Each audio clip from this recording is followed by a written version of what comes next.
Har har, ladies and gents. Just like the new faction that be prowling these cursed waters, I be back from the dead, and with a tale to tell of the vampire coasts and their mad king, Luthor Harkon. I'll stop. Hello ladies and gents, and thank you for joining me. Today, we look at Luthor Harkon, the vampire king of the Vampire Coast. Let's begin. So before Arch Grand Commodore Luthor Harkon was the mad pirate king of the Vampire Coast, he was known as Luthor of the Harkoni tribe in Nehekara. He was from the city-state of Lamia, where many of the first vampires were originally created. Luthor worked as the principal harbor guard. Unfortunately, he also lived during the time when the city-state fell into conflict, and Luthor would disappear from this part of history. It's not entirely certain how he survived the Stragos Empire or the fall of Morcaine, both of which resulted in the deaths of countless vampires. But judging from how he was discovered next, it's safe to say that he did not survive.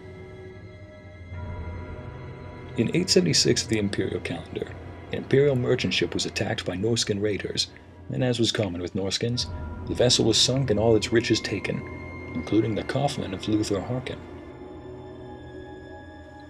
The cursed ship was sent adrift. By the time it washed up on the shores of Lustria, its original crew had all died, drowned, or suffered some other similar fate. Luthor had awoken and raised up the dead crew as his own minions. The new continent ebbed with untold power, so rather than return home to Nehekara, Luthor searched the abandoned Lizardmen temples. It was in the ruined temple city of Watol, Luthor discovered a prized artifact sealed away by an ancient, powerful glyph, a magical barrier created by magic users of unknown power. Luthor tried breaking the barrier, but he found that his attacks did nothing. His magic hadn't even put a dent in the barrier. So Luthor, quite literally, threw his undead minions at it, and continued to attack the barrier, but his undead collapsed and burst into dust, and his magical attacks were to no avail. It dawned on him that the magical barrier was designed to thwart much more powerful sages than even himself. With all the concentrated amounts of energy battling back and forth, the chamber became unstable and started to fall apart. It was in this moment that Luthor realized all too late that it wasn't just absorbing his attacks. The magical barrier was draining it. Above all, he realized all too late that his magic was not the only thing being drained from him.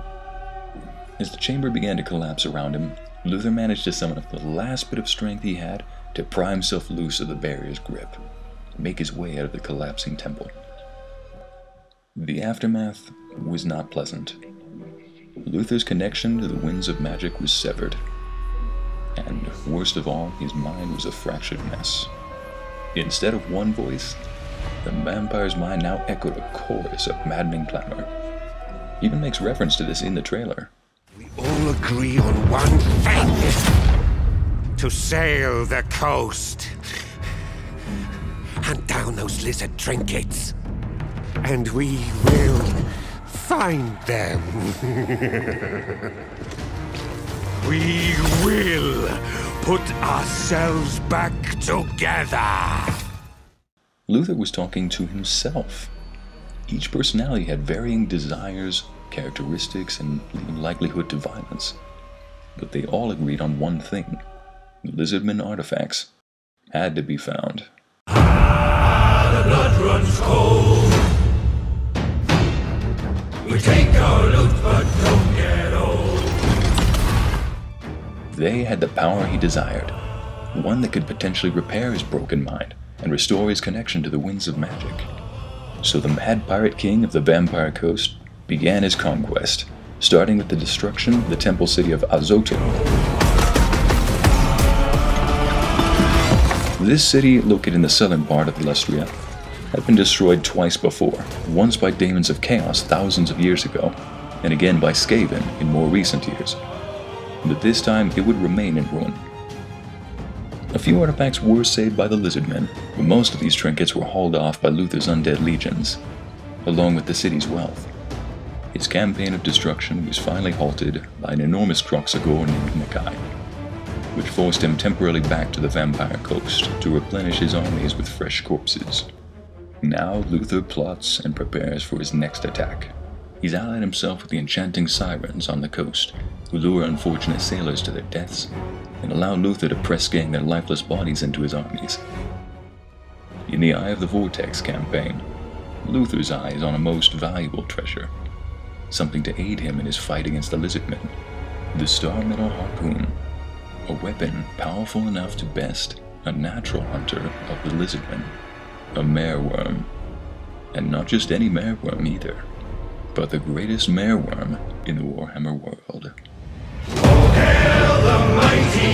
He's arising from the deep. With tattered sails and incredible tales, we're caught in endless seas. Thank you for joining me today. If you'd like to support the channel, check out my Fiverr account down below. Yes, this voice is out for rent. If you have an announcement, an ad, a promotion, a voicemail, or anything else that needs narration, then I'm your guy. That was Luthor Harkon and the Vampire Coast.